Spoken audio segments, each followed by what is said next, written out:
Alors, l'ordre du jour appelle la question d'actualité de M. Denis au ministre Di Antonio sur les animaux de laboratoire. Vous avez la parole, M. Denis. Merci, Monsieur le Président. Monsieur le ministre, recourir à des animaux dans le but d'expérimentation scientifique est quelque chose qui interpelle et qui personnellement me heurte. Régulièrement, ce sujet défraie la chronique et heurte la sensibilité des personnes qui sont respectueuses du bien-être animal. Tout récemment, une enquête a été rendue publique signifiant qu'en Belgique, en 2015, 1678 chiens et chats avaient été utilisés à des fins d'expérimentation. La loi est pourtant claire à ce sujet par rapport à un chiffre aussi astronomique, c'est que le strict minimum doit être respecté. Dès lors, mon questionnement, Monsieur le Ministre, en premier lieu, pouvez-vous nous donner un chiffre du nombre d'animaux qui sont utilisés en expérimentation scientifique en Wallonie ?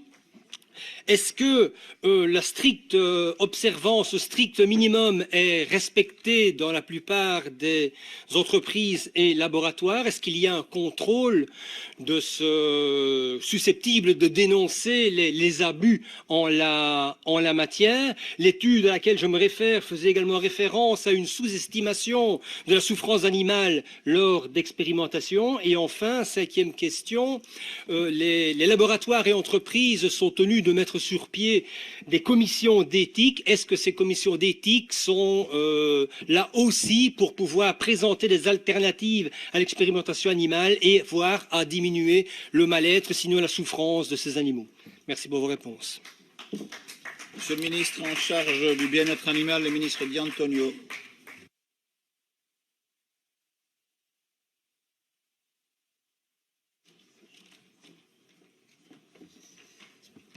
Merci, Monsieur le Président. Monsieur le député, la Wallonie est relativement peu concernée par ce débat puisque sur les 1698 chiens qui sont effectivement chiens et chats qui sont utilisés en expérimentation en Belgique sur l'année 2015, seulement 31 l'ont été sur le territoire wallon.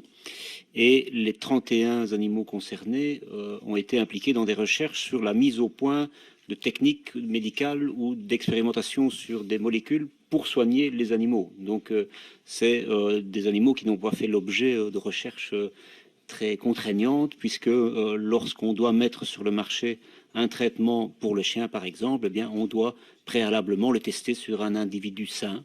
Hein, on le fait aussi pour les humains, c'est la même logique qui vaut pour l'expérimentation animale. Donc, sur cette question spécifique et des chiffres qui ont été révélés, en ce qui concerne la Wallonie, je pense qu'on est tout à fait en ordre et dans un respect des animaux tels que vous l'avez évoqué. Les comités d'éthique sont évidemment en place et vérifient toutes les expérimentations animales. Alors, il y a aussi d'autres recherches qui ne touchent pas chiens et chats, et celles-là sont évidemment beaucoup plus nombreuses dans l'industrie pharmaceutique, avec là aussi un encadrement très strict. Et des recherches, vous imaginez bien que c'est très contraignant pour des entreprises d'avoir de la recherche qui se fasse en utilisant des animaux. Les contraintes éthiques, les contrôles qui sont mis en place par les administrations sont assez conséquents et qu'ils essayent au maximum d'avoir des techniques de remplacement, des techniques alternatives. Ce que nous essayons aussi de développer.